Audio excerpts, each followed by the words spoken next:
Good morning. It's me, Shakti Sundari, back with you today for the next reading from the Radiance Sutras. It's my birthday today, and so I'm feeling particularly happy to be here. Well, I'm actually happy to be here every day, but I just want to tell everyone it's my birthday.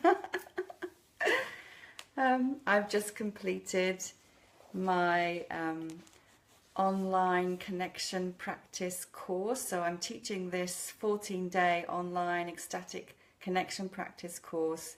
We've just completed day 9 and it's very beautiful. And I was actually reading one of the Radiance Sutras as part of today's practice. So it's very, very beautiful to be bringing these practices alive in the course and with other people. If you're interested in the course, by the way, then do message me, do go to my website. It's a course that you can join at any time to study on your own, and I will be doing another live course very soon also to awaken your ecstatic potential. So on to today's insight verse. We are today on insight verse 154 of the Vijnana Bhairava Tantra and the Radiance Sutras, which are Lauren Roche's translation. It's a beautiful verse today, so beautiful and very perfect for me on my birthday. So let me read to you from the Sanskrit.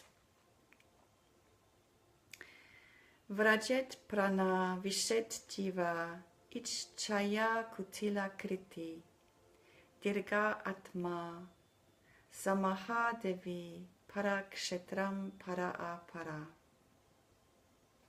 And again. Vrajet prana vishet jiva ichchaya kutila kriti dirga atma samaha devi para kshetram para apara.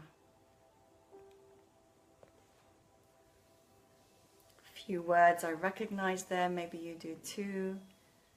Prana, prana, life force, also the breath. Atma, the soul. Mahadevi is another word for Shiva, the divine masculine.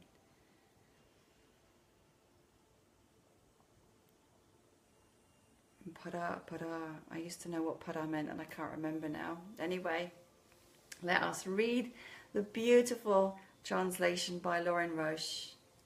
Just listen to this, close your eyes, it's just so gorgeous.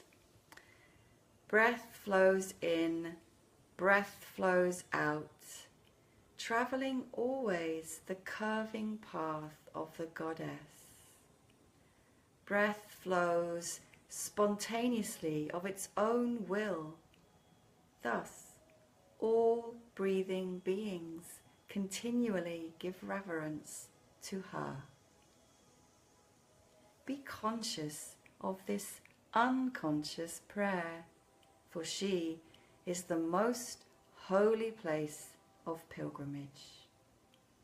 She wishes for you to enter this temple where each breath is adoration of the infinite for the incarnate form.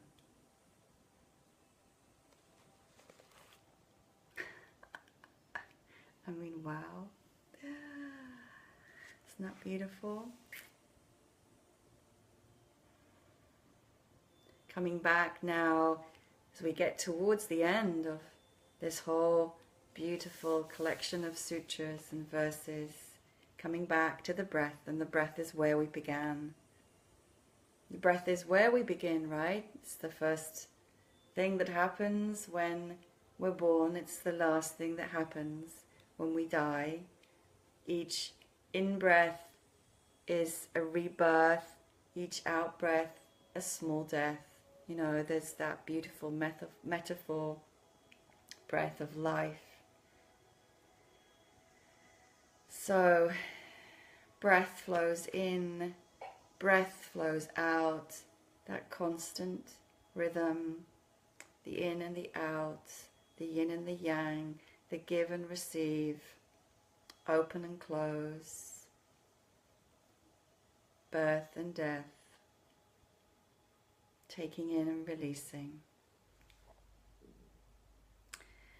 Traveling along the curving path of the goddess. I love that line because, of course, then we do imagine, although this is very much metaphorical, you know, but we do also then imagine the body of the goddess and her beautiful, soft, flowing curves. The feminine form, soft and round, curving, voluptuous. But of course the flow of the breath, also drawing into the body, into the lungs, into the belly, into the chest. The flow, we can almost imagine this vapor flowing into the body, or this light, this prana Shakti, right? I'm going to have to put my glasses on, I can't see very well this morning. Breath flows spontaneously of its own will. So some of these practices and some yogic practices, we mindfully cultivate a particular way of breathing, like long, slow, deep breathing is a technique. It's not how we naturally breathe, at least not unless we've been training ourselves to do that for many years. But the breath happens. The breath just happens. We can't stop it. It's involuntary. We are just breathing, always. We don't need to think to make it happen. Thus, all breathing beings, and by the way, what a miracle that is. What a miracle that is. This body, you know, our heart is pumping of its own volition. Our lungs are breathing for us of their own volition. The blood circulates this breath and the energy and the life force of its own volition.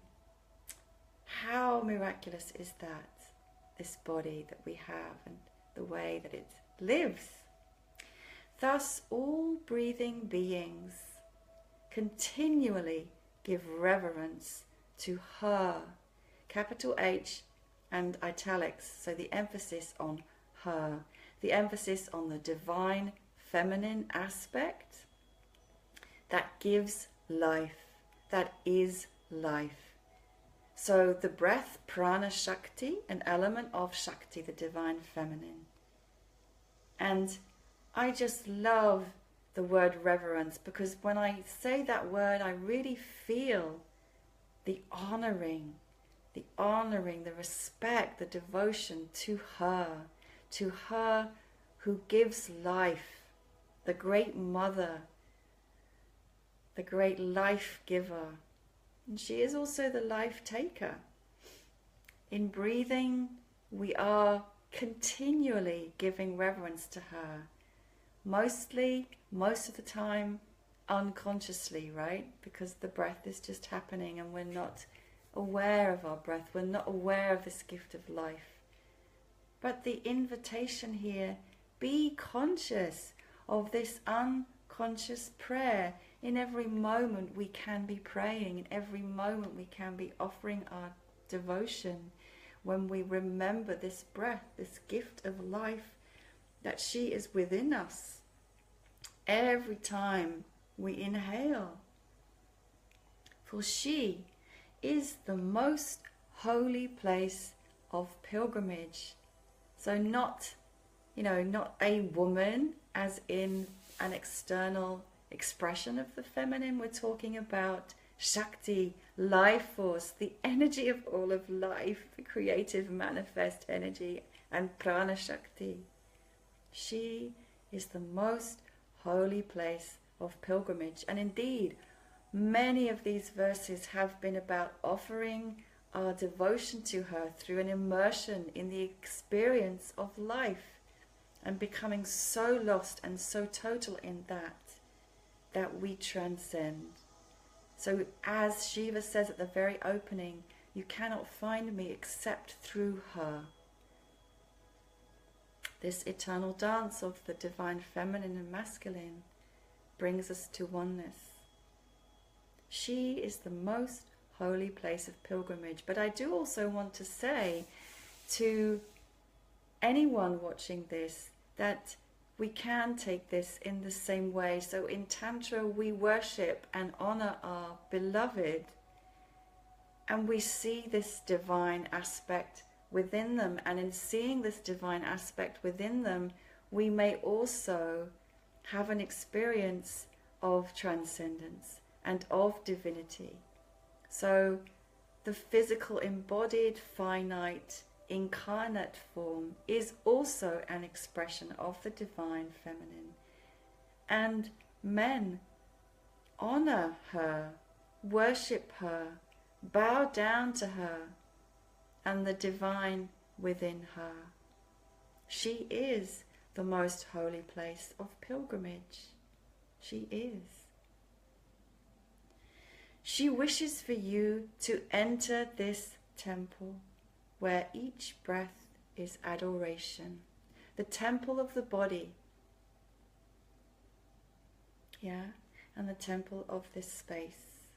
She wishes for you to enter this temple where each breath is adoration, bringing such wonder, such reverence to each breath of life in the temple of your own body. And indeed, if you are sharing breath and space with your beloved in the same way, where each breath is adoration of the infinite for the incarnate form. So the breath is your connection with the infinite, and yet you are in this incarnate form. Worship her within you by remembering this every time you breathe.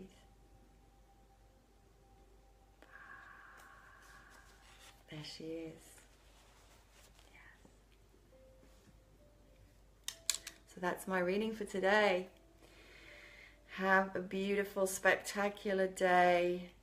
Bring your awareness to this gorgeous breath in every moment as much as you can. Celebrate the goddess. Honor the temple of your own being and this unconscious prayer that you are delivering up in every moment and every breath. Thank you for being with me, and Sat Nam to you, and see you again tomorrow for the next reading from the Radiance Sutras.